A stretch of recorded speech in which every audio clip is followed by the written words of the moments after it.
우리가 살아가는 21세기, 여러분이 보는 이 시대는 어떤 곳인가요? 효율적으로 일할 수 있는 시대? 과거보다 더 편한 생활을 누릴 수 있는 시대? 분명한 건 우리가 빠르게 발전하는 시대를 살고 있다는 점입니다. 발전이란 의사결정의 속도와도 관련이 있는데요.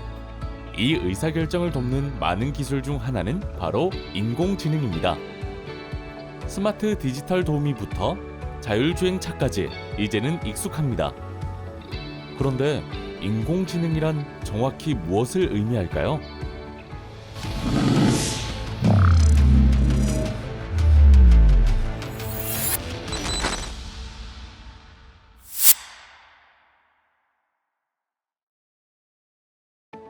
지능의 사전적 의미입니다.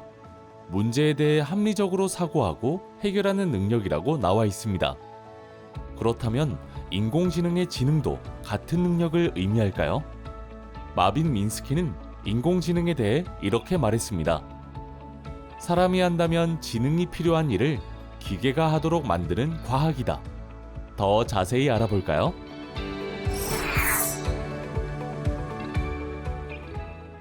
머신러닝이나 딥러닝의 알고리즘과 데이터를 접목시킵니다.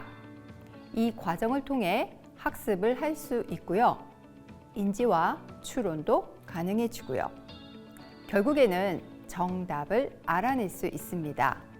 이 능력이 바로 인공지능입니다. 이러한 인공지능의 목표는 무엇일까요? 스마트한 기계의 생산이 그 목표는 아닙니다. 인공지능의 목표는 인간에게 도움이 되는 기술을 만드는 것입니다. 어떻게 인류의 삶을 보다 풍요롭게 만들 것인가? 어떻게 더 발전된 사회와 세상을 만들 것인가? 이것이 인공지능의 궁극적인 목표입니다. 인공지능이란 개념은 어디서 언제 등장했을까요? 여기는 다트머스 대학입니다. 1956년 많은 학자들이 모여 논의를 시작합니다. 과연 컴퓨터를 인간처럼 사고할 수 있도록 프로그래밍 할 수 있는가? 많은 관심을 불러일으켰지만 여러 장벽에 부딪힙니다. 결국 인공지능의 겨울이 찾아오게 됩니다. 그러나 세월이 흐르면서 컴퓨터 성능이 발전하고 빅데이터를 수집하고 저장하는 기술도 향상됩니다. 인공지능은 다시 주목받게 됩니다. 딥러닝 기법이 등장하고 2014년에는 구글이 딥마인드를 인수합니다. 이후 딥마인드에서 나온 알파고는 이세돌과의 바둑대국으로 세상을 놀라게 만들었죠. 그리고 현재의 자율주행차까지. 인공지능은 우리 일상으로 빠르게 다가오고 있습니다. 앞으로도 인공지능의 역사적 순간들이 더 많이 찾아오겠죠?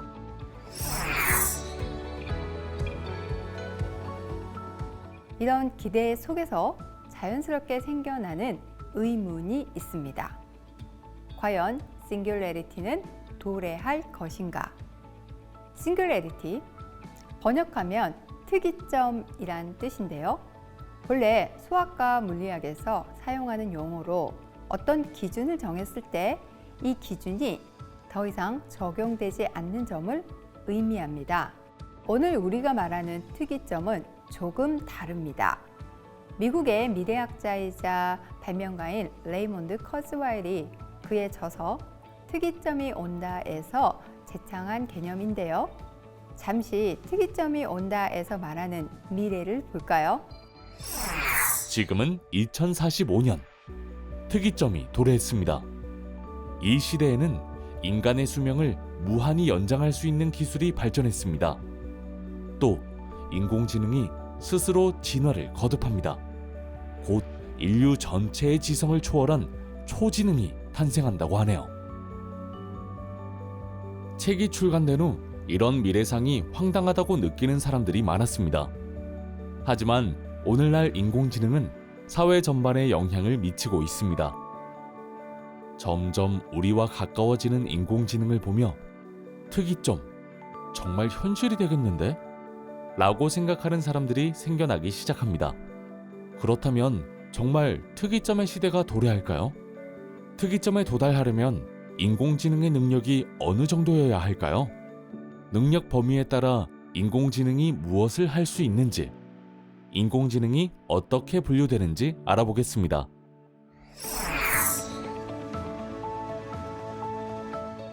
인공지능은 능력 범위에 따라 세 가지로 분류됩니다. 바로 약인공지능, 강인공지능, 그리고 초인공지능입니다. 약인공지능은 특정 분야에서만 뛰어난 성능을 보입니다. 인간 지능으로 수행하던 작업 일부를 컴퓨터가 대신 수행하도록 하는 것이 주된 목적입니다. 강인공지능은 어떨까요? 인간처럼 학습하고 추론하고 문제를 인식하고 해결합니다. 약인공지능에 비해 훨씬 능동적이고 사람 수준의 지능을 가지고 있죠. 강인공지능에는 많은 요소 기술이 필요합니다.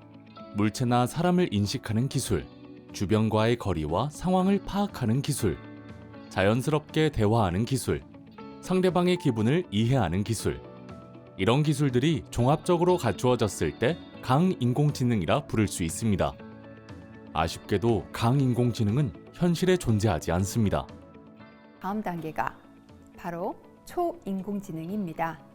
일반적 지식, 기술적 부분과 사회적 능력까지 모든 면에서 인간을 초월하는 초인공지능이 바로 싱귤래리티, 특이점입니다.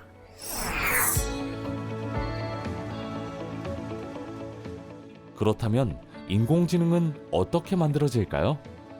바로 인간의 지능을 최대한 수학적으로 모방해 만들어집니다. 우리의 뇌에서 가장 중요한 세포는 신경세포인 뉴런입니다. 뉴런은 정보를 전달하기 때문이죠. 뉴런이 주는 신호 세기가 일정 수준을 넘어가면 또 다른 뉴런에게 새로운 신호를 전송합니다. 우리의 뇌는 이 신호를 받아들이고 처리하고 전달하기 위해 굉장히 복잡하게 구성되어 있습니다. 인공지능은 바로 이 뉴런을 모방한 인공적인 뉴런과 뉴런을 서로 연결한 인공신경망을 통해서 발전하고 있습니다. 함수를 통해 입력값을 입력하면 신호의 세기에 따라 출력값이 계산됩니다. 신호의 세기 또한 뉴런 신호 전달과 관련된 미엘린과 시냅스를 모방합니다. 인공신경망은 인간의 뇌구조를 모방하고 학습 효과를 극대화시키는 과정에서 퍼셉트론의 다층 구조를 만들게 되었는데요.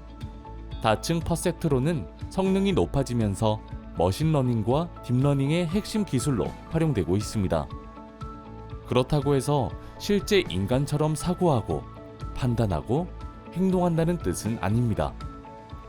수많은 데이터를 기반으로 학습을 반복해 출력 결과를 내는 것입니다.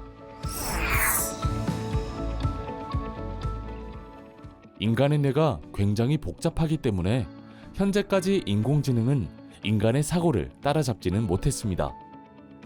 그런데 만약 뇌구조의 신비가 모두 밝혀져서 뇌 시뮬레이션이 가능한 시대가 온다면 어떨까요? 인간보다 뛰어난 컴퓨터가 등장할 수도 있지 않을까요? 그렇다고 인공지능이 완전히 우월하다는 말은 아닙니다. 인공지능이 인간처럼 개별적 감정을 느끼거나 고유의 창의성을 발현할 수 있을까요? 그렇다고 보기엔 어렵습니다. 또 인간의 뇌가 완전히 분석되지 않은 만큼 특이점이 도래하지 않을 것이라는 의견도 있습니다. 대부분의 사람들은 인공지능이라는 단어를 듣는 순간 대단한 능력을 가진 초월적 존재라고 생각합니다. 그렇지만 우리는 이미 인공지능과 함께 살아가고 있습니다. 편안하고 행복한 생활을 위한 도구로 사용하고 있죠. 물론 인공지능이 주는 위협이 아예 없지는 않습니다. 하지만 위협을 제어하는 장치도 인간이 스스로 만들어가면 되지 않을까요? 우리 곁에 다가온 인공지능. 앞으로 우리는 인공지능과 어떻게 협업하게 될까요? 오늘 알아본 인공지능의 개념과 분류를 떠올리며 이상적인 미래를 한번 그려보면 어떨까요?